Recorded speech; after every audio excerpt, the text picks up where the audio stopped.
partie. Aujourd'hui, c'est la deuxième partie de cet enseignement sur la sanctification. Alléluia. Donc, nous allons ouvrir notre Bible dans Hébreux, le chapitre 12, verset 14. Alléluia. Hebrews, chapter 12, verse 14. Hébreux, chapitre 12, verset 14. Et puis, vous allez mettre un doigt ici, vous allez ouvrir la Bible dans le premier épître de Pierre, chapitre 2, verset 9. Donc, on va commencer avec Hébreux, chapitre 12, verset 14. Alléluia. Juste pour vous dire que je suis content que vous êtes ici à l'église. Alléluia. Nous avons quelques absents qui sont en vacances. Alléluia. Le frère Sylvain est au Calgary pour 2 semaines. Alléluia. Et ce Chifa n'est pas là aujourd'hui aussi. Alléluia. Je suis content de voir le frère Anthony avec ses enfants avec nous aujourd'hui. Alléluia. Merci Seigneur. Hébreux chapitre 12, verset 14. Recherchez la paix avec tous et la sanctification sans laquelle personne ne verra le Seigneur. Alléluia. 1 Pierre, chapitre 2, verset 9. Est-ce que vous l'avez trouvé? 1 Pierre 2, chapitre 2, verset 9. Vous, au contraire, vous êtes une race élue, un sacerdoce royal, une nation sainte, un peuple acquis, afin que vous annonciez le vertu de celui qui vous a appelé des ténèbres à son admirable lumière. Vous qui autrefois n'étiez pas un peuple, et qui maintenant êtes le peuple de Dieu. Vous qui n'aviez pas obtenu miséricorde, et qui maintenant avez obtenu miséricorde. Bien-aimés, je vous exhorte, comme étrangers voyageurs sur la terre, à vous abstenir de convoitises charnelles qui font la guerre à l'âme. Amen. Prions ensemble. Alléluia. Père Céleste, dans le nom de Jésus, Seigneur, nous te louons. Nous te bénissons, Seigneur, de ta sainte présence dans ce lieu, Seigneur. Merci, Seigneur, mon Dieu, pour ton Esprit Saint. Alléluia. Seigneur, on ressent ta sainte présence dans ce lieu. Merci, Alléluia, l'Éternel, pour ta parole, Seigneur. Merci pour tout tes bienfaits. Merci pour la croix du calvaire, Seigneur. Merci pour ton sang versé, Seigneur Jésus. Tu nous as donné la victoire, Seigneur, mon Dieu. L'Éternel, Seigneur, je demande, Seigneur, je prie que tu vois les oreilles et le cœur, Seigneur, de tes enfants qui sont assemblés dans ce lieu, Seigneur, afin que cette parole puisse porter de fruits dans leur vie, Seigneur, mon Dieu. Des fruits de l'Esprit, Seigneur, mon Dieu, pour le préserver, Seigneur. Alléluia, pour la vie éternelle. Seigneur, oins-moi ton serviteur, Papa, de prêcher cette parole sous l'onction de ton Esprit, Père. Au nom de Jésus, nous avons prié. Et le peuple de Dieu dit Amen. Alléluia. Amen. Applaudissons le Seigneur. Alléluia. Alléluia. Donc, comme je vous dis, on a déjà commencé la première partie la semaine dernière. J'espère que vous vous rappelez. Changer de micro. Oui. Alléluia. Quelle couleur? Rouge? Oui.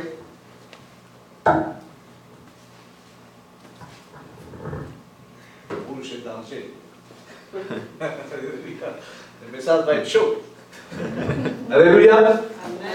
Merci Seigneur.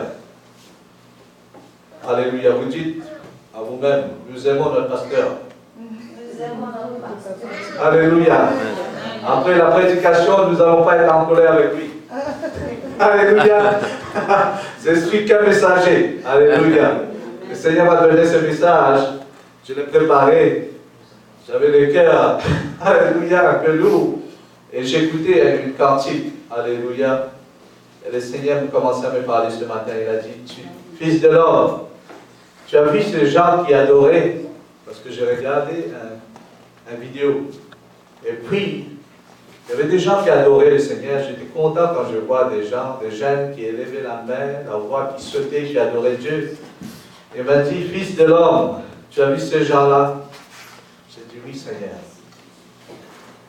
L'Esprit de Dieu commence à me parler, il me dit, ils m'adorent avec les lèvres, mais leurs cœurs sont très loin de moi. Ils m'adorent avec les lèvres, mais leurs cœurs sont très loin de moi. Alléluia. Je cherche de vrais adorateurs qui vont m'adorer en esprit et en vérité. Alléluia. Nous sommes les sentinelles du Seigneur. Alléluia. Son retour est très proche. Et nous avons la trompette, alléluia, à nos mains. Si les sentinelles commençaient à dormir, qu'est-ce qui va se passer? Alléluia. Alléluia. L'ennemi va venir entrer dans la ville. Il va détruire, alléluia, le peuple. Alléluia.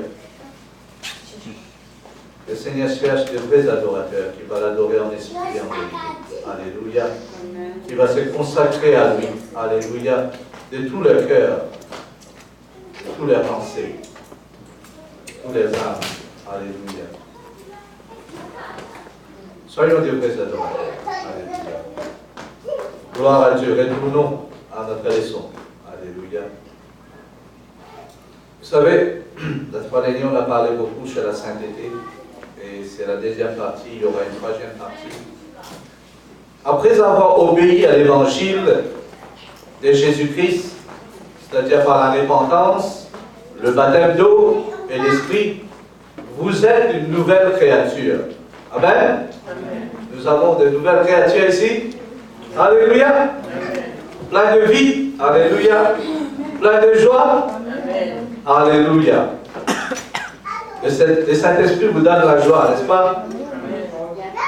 Le Saint-Esprit, c'est la vie. Alléluia. Donc vous êtes une nouvelle créature en Jésus-Christ. Car la parole de Dieu nous dit, si quelqu'un est en Christ, il est une nouvelle créature. Les choses anciennes sont passées. Voici toutes choses sont devenues nouvelles. Donc, il y a un changement qui s'est passé après avoir accepté le Seigneur votre Dieu. Amen. Vous n'allez pas être la même personne. Parce que devenir une nouvelle créature veut dire il y a un changement drastique là. Vous n'allez pas être comme avant. Parce que l'Écriture nous dit les choses anciennes sont passées. Alléluia. Vous avez un nouveau nom. Vous portez le nom de Jésus. Et vous allez représenter Christ sur la terre, car vous êtes des ambassadeurs. Donc un changement s'est passé dans notre vie, après avoir accepté l'Évangile. Il y a une transformation spirituelle qui va impacter notre vie. Alléluia.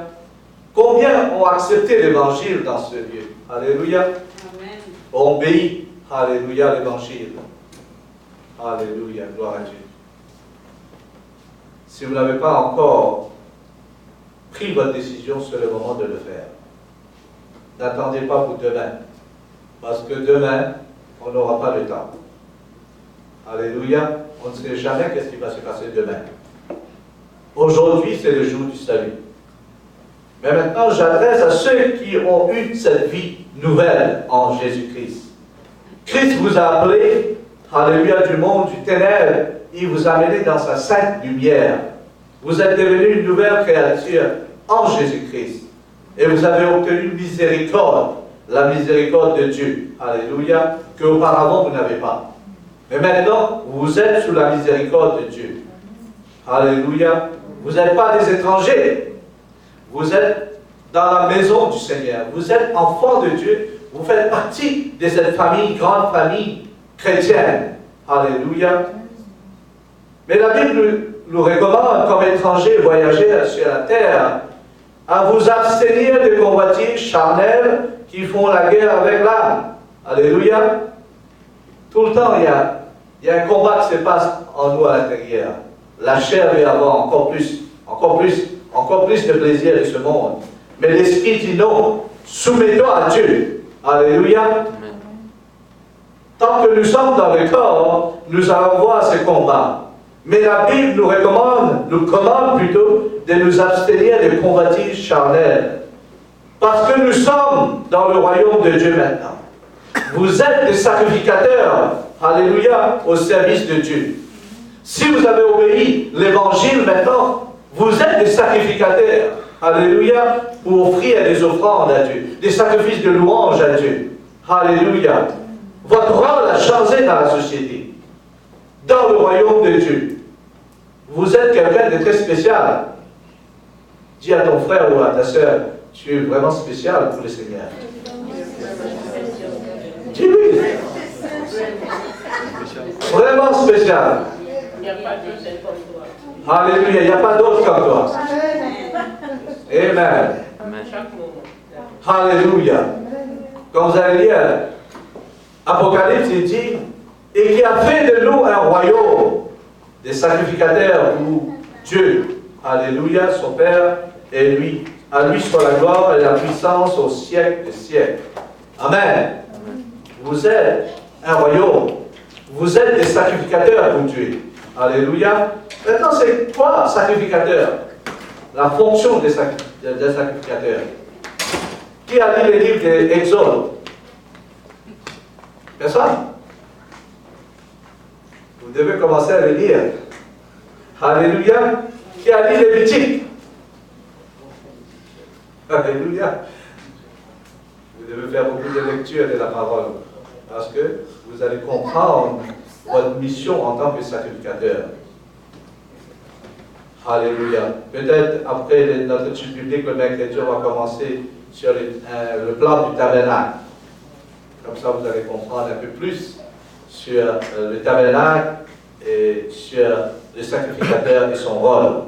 Donc, si vous lisez Exode et Lévitique concernant la sanctification et la consécration des sacrificateurs au service de Dieu dans le tabernacle, vous allez comprendre comment Dieu a méticuleusement donné des instructions à Moïse pour les engagements et les habillements dans ce service de Dieu. Ils ont des habits qui est différent, qui est spécialement conçu des sacrificateurs. Si j'avais l'image, j'allais vous montrer, mais la prochaine fois, je vais vous présenter ça. Et Dieu a donné le plan. Dieu a donné tous les détails. Quand vous allez lire Exode, chapitre 28, si je ne me trompe pas, vous allez avoir tous les détails. Comment coudre, quelle couleur, quels sont les matériels que vous allez utiliser pour faire l'habit du sacrificateur. Parce que Dieu veut que celui qui entre dans sa présence soit vraiment quelqu'un de spécial. Et il veut que ce soit fait d'une façon que lui plaît. Et c'est lui qui donne les instructions à Moïse. Il dit, tu le fais comme ça, tu mets des pierres précieuses comme ça, tu l'habilles comme ça, tu fais des fils en or. Ben, c'est très détaillé. C'est une étude en elle-même. Mais juste pour vous dire que les sacrificateurs étaient des gens qui étaient consacrés à Dieu. Ils étaient consacrés et Moïse a fait ce service de consécration pour Aaron et ses fils.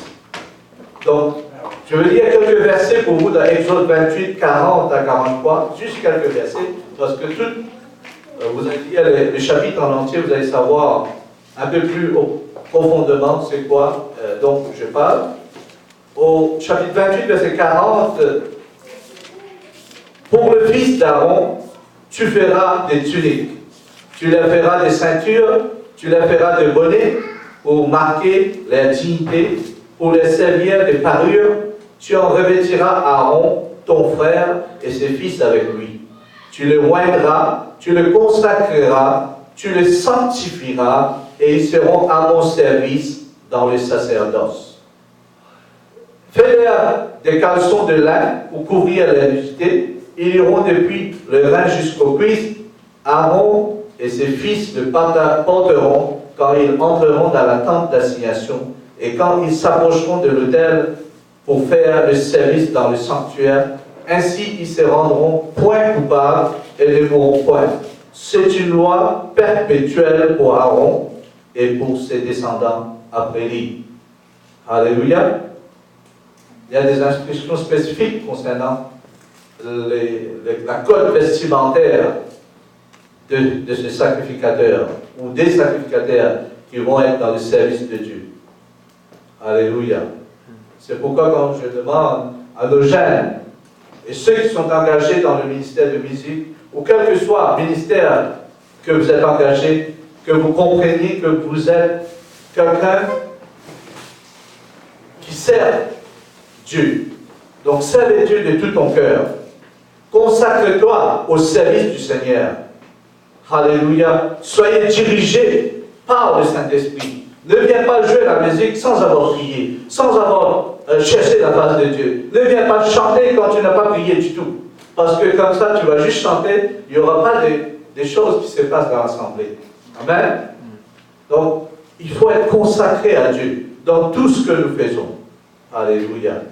Au commencement de l'Église, vous allez regarder dans Actes des Apôtres, la fondation de l'Église primitive, au temps des apôtres, était basée sur les enseignements de la bonne doctrine. Alléluia. Parce que Jésus a enseigné aux gens quand il était sur la terre, et il a demandé, il a commandé à ses disciples de persévérer dans l'enseignement. Alléluia. Au verset 42, il dit, il persévérait dans l'enseignement des apôtres, dans la communion fraternelle, dans la fraction du pain et dans les prières. Alléluia. Persévérer dans les prières. Alléluia. Nous devons prier tous les jours, à chaque instant. C'est ça que l'Église primitive faisait. Il persévérait dans l'enseignement des apôtres. Alléluia. Et c'est ce que nous faisons. Nous faisons un enseignement sur la sanctification. Alléluia. Donc, on va continuer sur notre étude sur la sainteté et le comportement des saints avec, au fondement, la parole de Dieu. Alléluia. C'est ça notre base, la parole de Dieu. Si on vient prêcher la parole, on doit prendre la parole comme fondement. Parce que dans 2 Timothée chapitre 3, verset 16, il nous dit que toute écriture est inspirée de Dieu. Et utile pour enseigner, tout le monde dit enseigner, pour convaincre, pour corriger, pour instruire dans la justice. Il n'a pas dit une partie de l'écriture. Il a dit toute écriture est inspirée de Dieu et utile pour enseigner. Alléluia. Donc pourquoi on doit avoir l'enseignement?